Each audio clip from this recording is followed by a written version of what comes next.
What impact does the travel and the time difference have on you when you play in the Grand Chess Tour events, especially in the different continents?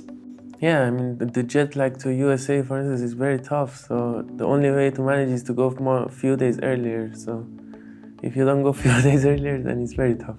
When I traveled one time 2 days before only, and it was like very tough. I didn't know where I was, so it's very tough.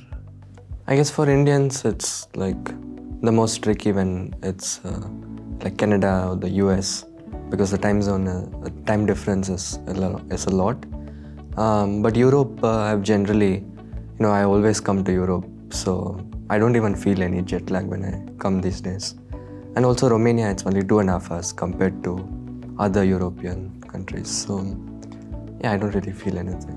When I travel the flight to the US, I just try to sleep fully. And also it helps if I land in the night so that I can just sleep. But yeah, one of the tips for example, in the candidates, I arrived a couple of days before so that I could get adjusted to the jet lag. But I remember in Sinquefield Cup, the initial days I was suffering a bit, but with the sleep. But yeah, I'm generally not that affected by jet lag. I think the main tournament where it sort of affects us in a way is traveling to the US for the Sinquefield. If we get like few days in before the tournament, then it's fine. I think by now we are all used to traveling a lot and used to different time zones, so it's not something that we have to worry about. I don't generally feel the time difference. I think part of that because I'm still very young, and I'll hear that other players have some issues with jet lag, but for me it's not been a case. So I hope that it doesn't affect my results and everything will be fine. Luckily, I don't have so much time change because I'm spending a lot of time in Europe. I was already playing events before this, then I had some break, and I have family in Europe, so I was visiting my family for a bit.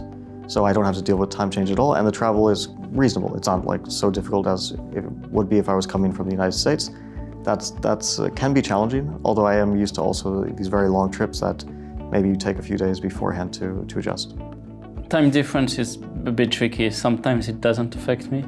Sometimes it affects me greatly and sometimes in terms of sleeping hours, sometimes it doesn't, but still affects my play. But it's part of our lives as chess players, and also I think in Europe, like when you're based in Europe, you're kind of getting off easy, even though there are more and more events in Asia and in the US, obviously, but it's much easier to acclimate than for players from India or for players from the US. For me, it's not a big difference because I don't fly to US, I fly in Europe, and it's not a big problem. Well, we come a few days early. I mean, jet lag is very real, especially as you get older. And when I was young, I thought it's not a big deal, but now I could kind of feel it.